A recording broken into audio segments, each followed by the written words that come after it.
বন্ধুরা, আজকের এই ভিডিওতে আমি আপনাদেরকে বলবো রাসূল সাল্লাল্লাহু আলাইহি সাল্লাম ও একজন বৃদ্ধ মহিলার একটি বিস্ময়কর ঘটনা, যা শুনে আপনারা চমকে যাবেন ইনশাআল্লাহ।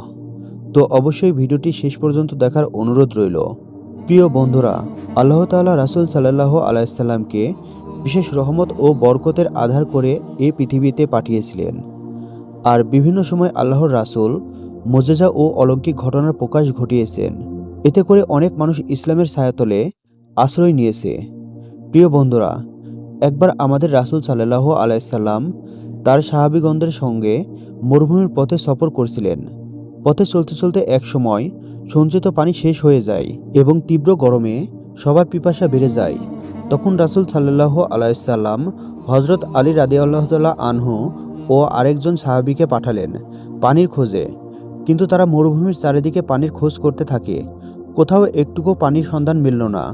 তারপর তারা বেশ দূরে গিয়ে দেখেন এক বৃদ্ধা 2 মাসক পানি নিয়ে উটের পিঠে চড়ে কোথাও যাচ্ছেন। তখন তারা সেই বৃদ্ধা মহিলাকে নামতে বললেন, অর্থাৎ তারা যেন সেই বৃদ্ধার সাথে কথা বলতে পারে। তারা সেই মহিলাকে পানির উৎস সম্পর্কে জিজ্ঞাসা করে। তারা জানতে চায় যে বুড়ি কোথা থেকে পানি সংগ্রহ করেছে। বুড়ির কাছে পানির উৎস সম্পর্কে জিজ্ঞাসা করে জানা গেল প্রায় একদিনের রাস্তা পরিমাণ দূরত্বে সেই পানির উৎস। তাই তারা সেই বৃদ্ধাকে অনুরোধ করে রাসূল সাল্লাল্লাহু আলাইহি সাল্লামের কাছে নিয়ে এলেন। রাসূল সাল্লাল্লাহু আলাইহি সাল্লাম দেখলেন যে বৃদ্ধা মহিলার কাছে 2টি মশক সম্পূর্ণ পানি আছে। তাই রাসূল সাল্লাল্লাহু আলাইহি সাল্লাম মশকের মুখ খুলে একটি পাত্রে কিছু পানি ঢাললেন। এরপর রাসূল সাল্লাল্লাহু আলাইহি সাল্লাম সেখান থেকে একটুকু পানি নিজের মুখে নিলেন এবং পুনরায় সেই মশকের মতো রাসূল সাল্লাল্লাহু আলাইহি সাল্লাম মুখ থেকে পানি ঢেলে দিলেন। তারপর রাসূল সাল্লাল্লাহু আলাইহি সাল্লাম মশকের উপরের মুখ বেঁধে দিলেন এবং নিচের মুখ খুলে দেওয়া হলো, অর্থাৎ ট্যাপের মতো করে নিচ দিয়ে একটি ফুটো করে দেওয়া হলো। আর ট্যাপের মতন করে সেখান থেকে পানি বের হতে লাগলো। তারপর সবাইকে বলা হলো, সেখান থেকে পানি নাও, নিজেরা পান করো, তোমাদের বহন জন্তুকে খাওয়াও। সবাই পানি পান করলো এবং পানি নিল। 2 মশকে আর কতটুকু পানি থাকে, কিন্তু ওই 2 মশক থেকে কাফেলার সবাই তাদের প্রয়োজন মতো পানি নিল। কেউ কেউ গোসলের পানিও নিল। সবাই যখন নিজ নিজ প্রয়োজন মতো পানি সংগ্রহ করলো, বৃদ্ধার মশক তখন ফিরিয়ে দেওয়া হলো। দেখলেন মশক থেকে এত এত পানি নেওয়ার পরও সামান্য পরিমাণ পানিও কমেনি, বরং আগের চেয়ে আরও পূর্ণ দেখা যাচ্ছে। রাসূল সাল্লাল্লাহু আলাইহি সাল্লাম বললেন, আপনি তো দেখছেন আপনার পানি একটুও কমেনি। আসলে আপনার পানির মাধ্যমে আল্লাহ তাআলা আমাদের পানি পান করালেন।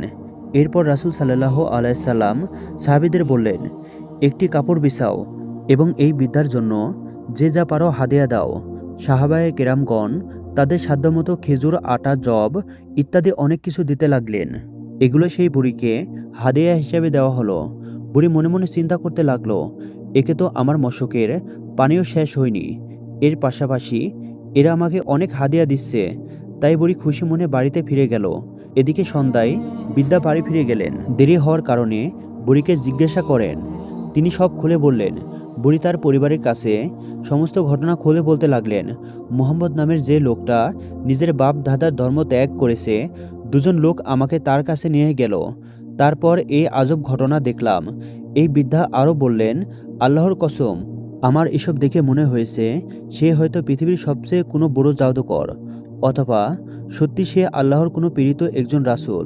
আর এই ঘটনার পর থেকেই মুসলমানরা ওই বৃদ্ধার আশেপাশের এলাকায় অভিযান চালাতো, কিন্তু বুড়ির এলাকায় তারা আক্রমণ করতো না।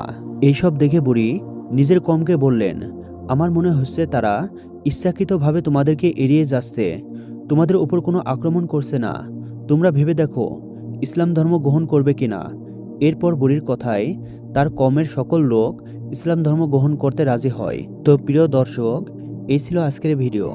কেমন লাগলো তা অবশ্যই কমেন্ট বক্সে কমেন্ট করে জানাবেন। আজ তাহলে এই পর্যন্তই। আল্লাহ হাফেজ।